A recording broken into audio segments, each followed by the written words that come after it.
Stray, המשחק הראשון של סטודיו בלו 12, הוא לא מה שאתם מצפים. זו לא הרפתקה אפית בעולם סייבר פאנקי פתוח, ובטח שלא סימולטור חתולים טיפשי ומבדר. Stray בבסיסו הוא קווסט קצר ומודרני. אם גדלתם על קווסטים קלאסיים כמו סיימון המכשף, קירנדיה, או הפייבוריט האישי שלי, סדרת גובלינים וודרף הנוסטלגית, ושאלתם את עצמכם לאן ג'אנר הפוינט אנד קליק נעלם, אז הנה הוא חזר לחיינו במסווה של פלטפורמר, בכיכובו של חתול רחוב ג'ינג'י והרובו בדי שלו, B12. המשחק מתרחש בפרברי עיר עתידנית הנמצאת תחת עוצר תמידי, שמרגישה כמו שילוב בין בלייד ראנר למידגר האפלולית מפיינל פנטזי 7. גיבורנו הפרוותי ישוטט, יקפץ וייילל את דרכו בין רחובות עמוסים, גגות וסמטאות חשוכות, תוך כדי התחככות ברגליהם של עוברי אורח, גירות שטיחים אינטנסיבי והתחמקות מנחילי שרצים רצחניים המטילים אימה על תושבי האזור. האנושות, כפי שאנו מכירים אותה, מזמן נכחדה. בני האדם הוחלפו באנדרואידים עם ראש טאבלט, שמציג מספר הבעות פנים בסיסיות. שלטון אכזר ומרוחק שומר על מעמד האליטה, בעוד שהעניים המסכנים לא מעיזים לחלום יום אחד לחזות באורה הטבעי של השמש. אם זה נשמע לכם מוכר, אתם ממש לא לבד. היינו בסרט ובמשחק הזה כבר פעמים רבות בעבר, אך מעולם לא ראינו אותו מנקודת מבטו של חתול.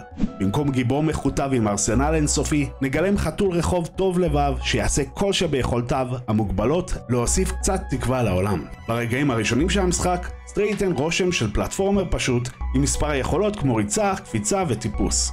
במהרה יצטרף אלינו רובוט קטנטן שישמש גם כתיק המותאם לגב חתולי, ויאפשר לנו לאחסן חפצים או לסרוק זיכרונות שיספקו מידע על היסטוריית העולם.